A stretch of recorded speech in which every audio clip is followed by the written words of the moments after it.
Saudara-saudari yang terkasih, kita jumpa lagi dalam Pelita Hati hari ini, Selasa 21 Juni 2022.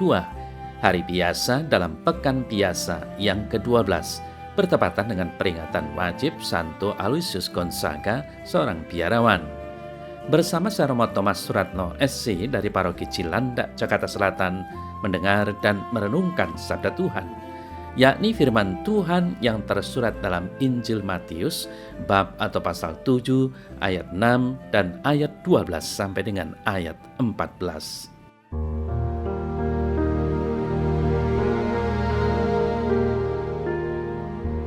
Dalam khotbah di bukit, Yesus berkata, "Janganlah kamu memberikan barang yang kudus kepada anjing, dan janganlah kamu melemparkan mutiaramu kepada babi, supaya jangan diinjak-injak dengan kakinya, lalu babi itu berbalik mengoyak kamu. Segala sesuatu yang kamu kehendaki diperbuat orang kepadamu, perbuatlah demikian juga kepada mereka." Itulah isi seluruh hukum Taurat dan kitab para nabi. Masuklah melalui pintu yang sempit itu, karena lebarlah pintu dan luaslah jalan yang menuju kebinasaan, dan banyak orang yang telah masuk melalui pintu dan jalan itu. Tetapi sempitlah pintu dan sesaklah jalan yang menuju kepada kehidupan, dan sedikitlah orang yang menemukannya.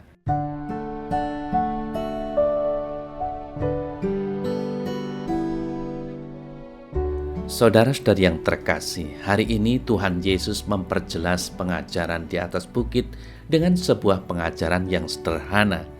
Ia berkata, segala sesuatu yang kamu kehendaki diperbuat orang kepadamu, perbuatlah demikian juga kepada mereka. Itulah isi seluruh hukum Taurat dan kitab para nabi. Pengajaran Yesus ini berkaitan dengan upaya menghayati hukum kasih. Cinta kasih itu universal, maka harus dihayati dengan tuntas. Kita mengenal hukum kasih, yaitu mengasihi Tuhan dan mengasihi sesama seperti kita mengasihi diri sendiri. Mengasihi Tuhan dapatlah dipahami karena Tuhan adalah segalanya bagi kita. Mengasihi sesama berarti porsi kasih kepada diri sendiri harus sama dengan porsi kasih kepada sesama. Sebetulnya, Yesus sudah mengajarkan hal-hal lain yang praktis seperti mengasihi musuh dan berdoa bagi mereka yang menganiaya para muridnya, Matius 5 ayat 44. Memberi sedekah atau beramal, Matius 6 ayat 2 sampai dengan 3. Perbuatan-perbuatan kasih ini nilainya sangat mahal. Maka ia menghendaki agar para muridnya melakukan sebuah perbuatan kasih sehingga orang juga dapat melakukan hal yang sama. Saudara-saudari yang terkasih, setelah menjelaskan hukum kasih, Yesus mengajak para muridnya untuk visi ke depan tentang hidup kekal. Ia berkata, "Masuklah melalui pintu yang sempit itu, karena lebarlah pintu dan luaslah jalan yang menuju kebinasaan." Ia berkata, "Masuklah melalui pintu yang sempit itu, karena lebarlah pintu dan luaslah jalan yang menuju kebinasaan. Dan banyak orang telah masuk melalui pintu dan jalan itu. Tetapi sempitlah pintu dan sesaklah jalan yang menuju kehidupan, dan sedikitlah orang yang menemukannya." Apa makna yang terkandung dalam pengajaran Yesus tentang pintu yang sempit ini? Mungkin latar belakang pertanyaannya, siapakah yang akan diselamatkan? Yesus tidak pernah mengatakan dengan jelas berapa orang yang akan diselamatkan. Ia hanya berkata bahwa sedikit orang saja yang dipilih dari banyak orang yang dipanggil.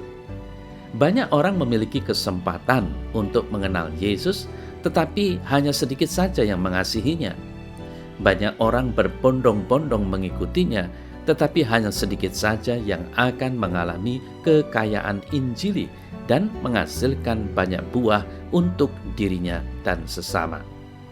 Orang-orang pilihan Tuhan adalah mereka yang tetap bertahan dan setia mengikuti Yesus meskipun nyawa menjadi taruhan. Banyak orang juga yang tidak bertahan dalam pemuritan. Mereka ini dianggap oleh Yesus sebagai pribadi yang melewati pintu yang lebar dan jalan yang luas. Mereka ini adalah pribadi yang memiliki pola hidup gampang, tidak berani berkorban untuk mempertahankan iman. Mereka juga sudah tidak punya hati nurani yang membedakan tentang hidup dalam dosa atau dalam rahmat. Saudara-saudari yang terkasih, pengajaran Yesus tentang pintu yang sempit ini membantu kita untuk mengerti apa yang Dia katakan sebelumnya. Berbahagialah kamu jika karena aku kamu dicela atau dianiaya dan kepadamu difitnahkan segala yang jahat. Bersukacitalah dan bergembiralah karena upahmu besar di sorga, sebab demikian juga telah dianiaya para nabi yang sebelum kamu. Matius 5 ayat 11 sampai dengan 12. Saudara-saudari yang terkasih, sabda Tuhan menguatkan kita untuk beberapa hal mendasar dalam hidup kita sebagai pengikut Kristus. Pertama, hukum cinta kasih harus kita hayati sebagai kunci untuk membuka pintu yang sempit. Cinta kasih inilah yang mengantar kita kepada keselamatan kekal. Maka hasilkanlah buah dalam ketekunan dan keteladanan hidup.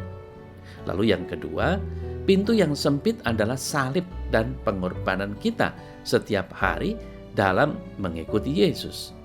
Dengan memikul salib hari demi hari dan mengikutinya, maka pintu kebahagiaan yang sempit akan dibuka. Kesaksian hidup sebagai bentuk kemartiran juga menjadi kunci untuk membuka pintu yang sempit. Banyak yang dipanggil, tetapi sedikit yang dipilih untuk melewati pintu yang sempit itu.